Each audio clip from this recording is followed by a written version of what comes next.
Joined now by Rylan Furster after a 2-1 overtime win in Game 2. And Rylan, a totally opposite end of the spectrum, if you will, from last night. 11 goals last night, only 3 tonight. You guys get the first one in the hockey game. How did you feel in that opening period? Well, I thought it was obviously a little bit more settled down than last night. Of course, we're chasing the game pretty much the whole game last night. It's difficult. We're playing a very good team. We know that. So, I mean, it's always nice to be able to come and get the first goal. Like, it settles your team down a little bit. And after last night, kind of the rough start we had, it was sort of nice to be settled down.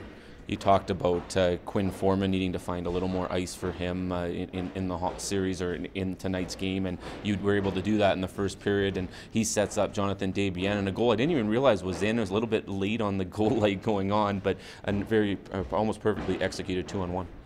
Yeah, well, Quinn's a real good player. I mean, all year, I don't know if the word is struggle or not, but I've tried to find him some more ice, and he knows that. And he's a good 200-foot guy, works hard, and he's got such a nice touch. So, when you give it to JD there, obviously JD has the other touch there, pretty good. So, I mean, but again, it was nice to get the first goal.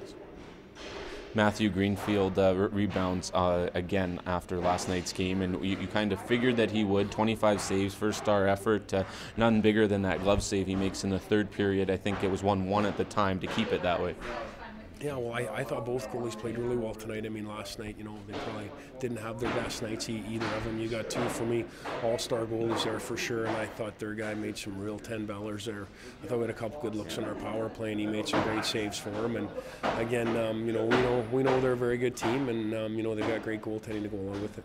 Looking into overtime, again, it's one shot, it's one goal, and it's all over. So to have Kyler Hope, again, something simple. He just gets over the line, throws it on goal, but it hits a defenseman, he just throws another one on goal. And again, right along the ice beats Angus Redmond. Talk about what, obviously it's a big goal for the hockey club, but just the simplicity of it for Kyler Hope. Well, it's funny, the longer you go in your season, and certainly in playoffs too, and then you break that down, the longer the game goes in playoffs, and when it gets into overtime, it's so simple. Just throw pucks at the net, get some traffic there or whatever, and then again, that's what obviously like that goal was tonight. Wasn't a pretty goal, and again, it boiled down to one shot. Last night we were on the wrong side. Tonight we're on the good side of it. So, I mean, best of 5 here now, and we have to go win a game in their building at some point. So, they did what they had to do. They had to come get a win in our building,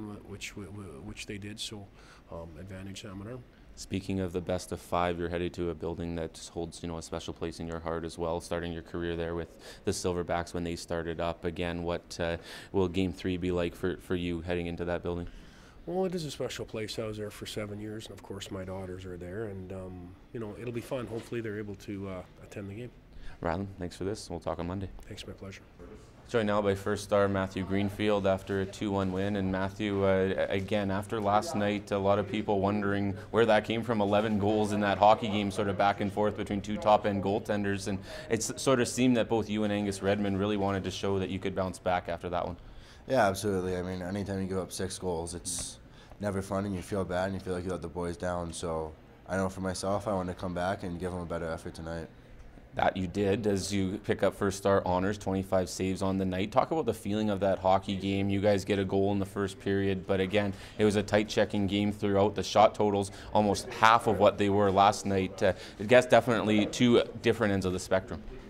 Yeah, I mean, tonight I think was a bit different. I mean, last night everyone came out, and I know myself, and I'm sure I speak for the boys, we were all pretty nervous and excited to get out there, and we didn't play a game characteristic to what we normally do, and tonight we came out and played our game and gave ourselves a better chance, I thought.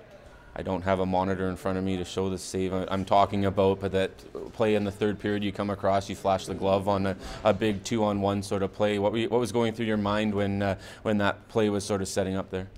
Nothing too much. I remember I saw the guy. I think he beat one of our defensemen and cut his backhand, and then I kind of went down a bit early and knew he had to shoot, and the only place he go was high, so I just kind of waited on it, and he went high, and luckily I was able to grab it. The power play obviously doesn't score tonight, but the penalty kill doesn't give up a goal. And I thought when that penalty gets called in overtime there, you guys had done a good job blocking shots all night. Talk about the efforts of the penalty killers, and obviously it seemed like the confidence was there in overtime as well. Oh, I can't say enough about them. They're unbelievable.